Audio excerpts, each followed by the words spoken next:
Topping today's news, a young Canadian missing after a swimming trip in the Exumas. The new Carnivale restaurant opens at Hurricane Hole, Paradise Island.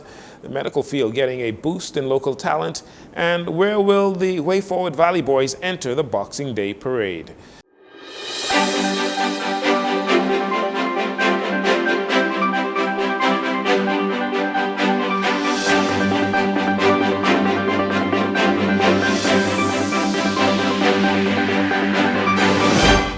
Good evening, Bahamas. I'm Jcn. This is your JCN Evening News.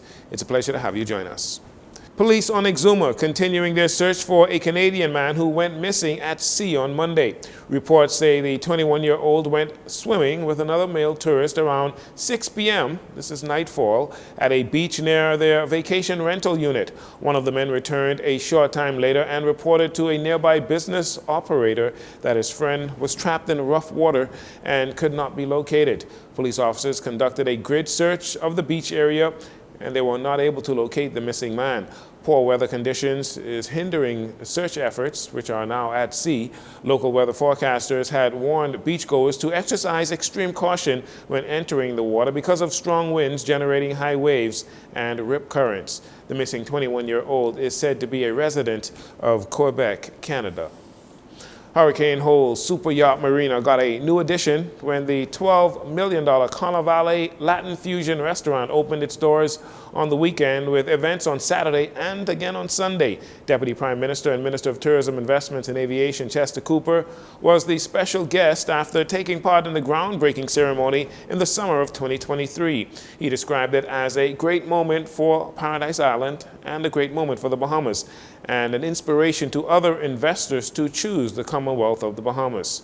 Co-owner William Marovitz explains why he and his partners chose to invest here in the Bahamas. I was partners with Michael Jordan in a restaurant in Chicago, and Michael had a golf tournament 10 years at the Atlantis, and he invited me, and I went for 10 years at the Atlantis and loved everything about Nassau, loved everything about Paradise Island.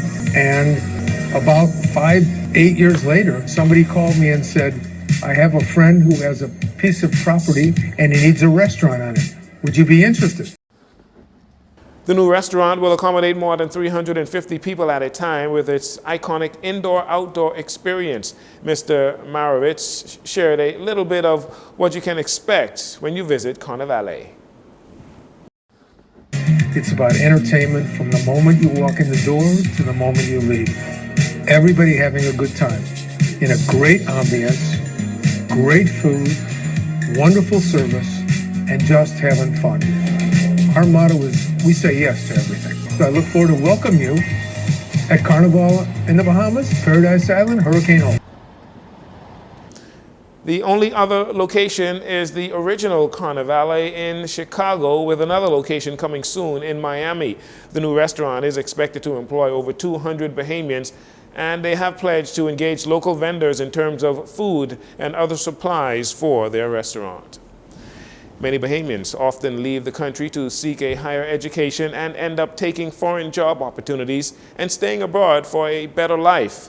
But young pediatrician Dr. Amy Moss says it is important for those entering the healthcare workforce to know that staying at home is also not a bad option.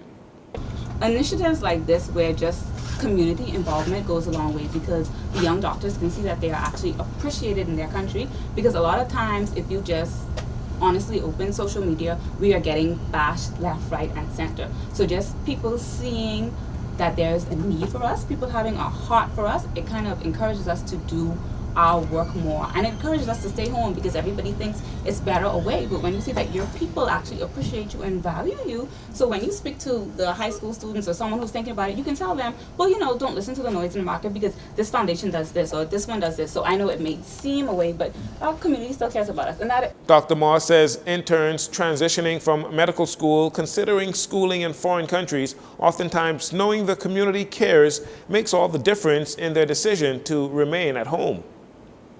And a lot of them are actually taking this opportunity now, this transition period, to go off. And seeing this is actually going to encourage them to come home, because the conditions aren't always the best. But at least seeing that people are trying, we are trying, is very encouraging, and hopefully we can maintain a few more of our graduates this way.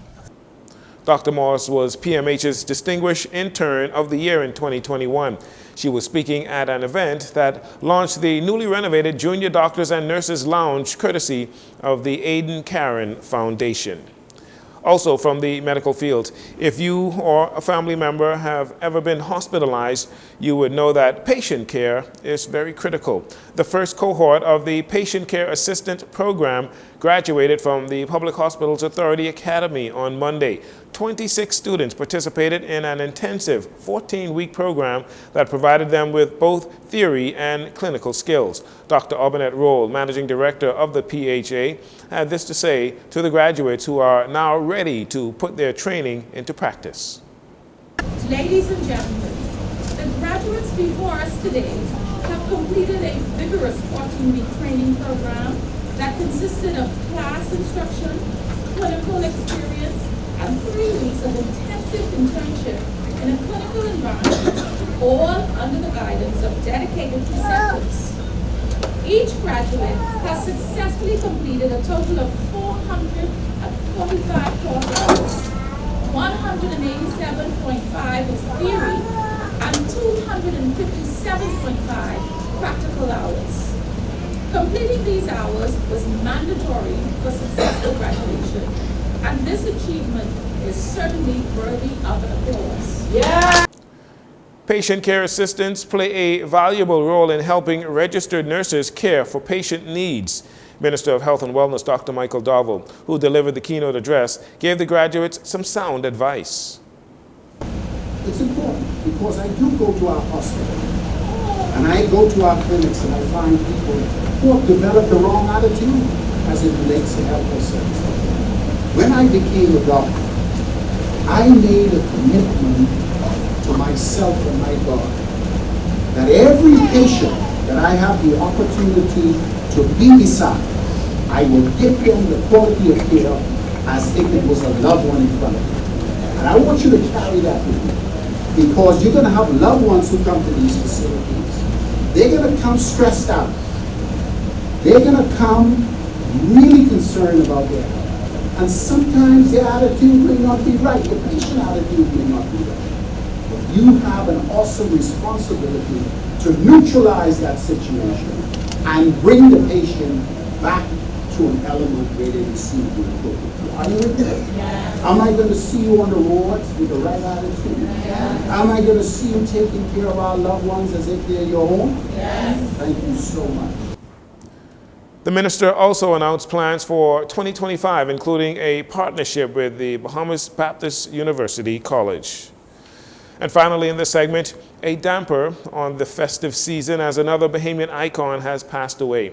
John Berkeley Peanuts Taylor, a man whose rhythm, spirit, and story embody the very soul of our nation, he's passed away.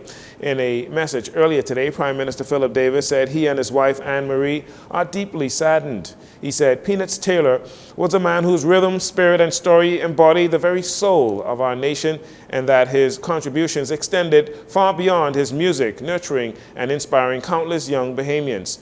Taylor was born June 20th, 1935 at the Bahamas General Hospital. He was 89 years old. We here at Jones Communication also extend our deepest condolences to the Taylor family. You're listening to JCN News. We'll take a break here. We'll be right back following these commercials.